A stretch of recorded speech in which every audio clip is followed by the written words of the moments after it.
Hello guys! Napakainit talagang tinanggap si Vice President dito sa Doha, Qatar ng mga Pilipino. Nakakatuwa talagang nakataba ng puso na bumisita ang ating Vice President dito sa Doha, Qatar. At ayan, hindi na talagang matigil-tigil. Gusto na lang halos lahat magpa-picture at magpasalamat kay Inday Sara at kay Amy Marcos at kasama na yung mother ni Vice President.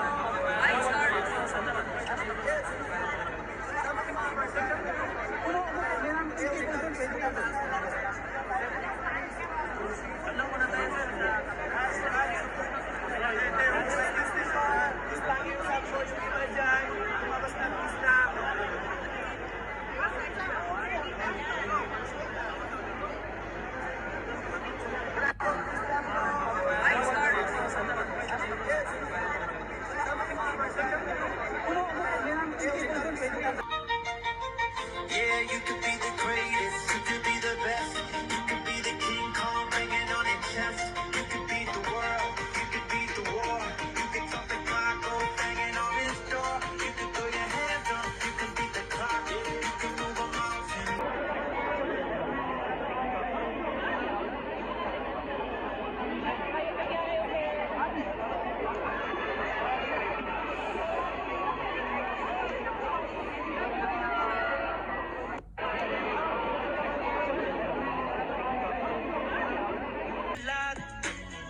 Puso ko yung nabihat, wala nang ninanais, biyaya, oh, magandang dilat. Yan, Senator Amy, pinagkakaguluhan. Tama po. Ito po.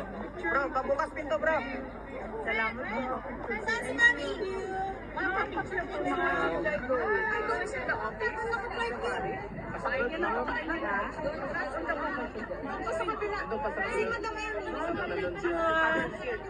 Badaan nila si Senator. Bago daw po ang sasakyan ng ng MOA. Bago po ang sasakyan ng MOA.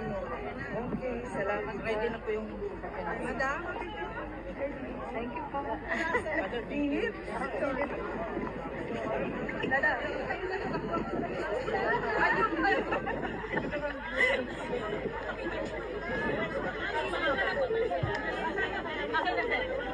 Tulog na nga tayo. Guys, Makapita ko kayo. sige, makalabas na tayo sa guys, pasensya na po guys. Sa gusto mo sa Villaggio po, pwede kayo pumunta kasi mainit na po, please. Guys, halika guys. Mami guys.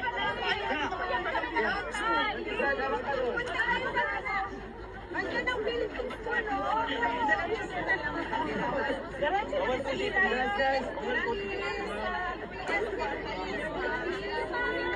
I love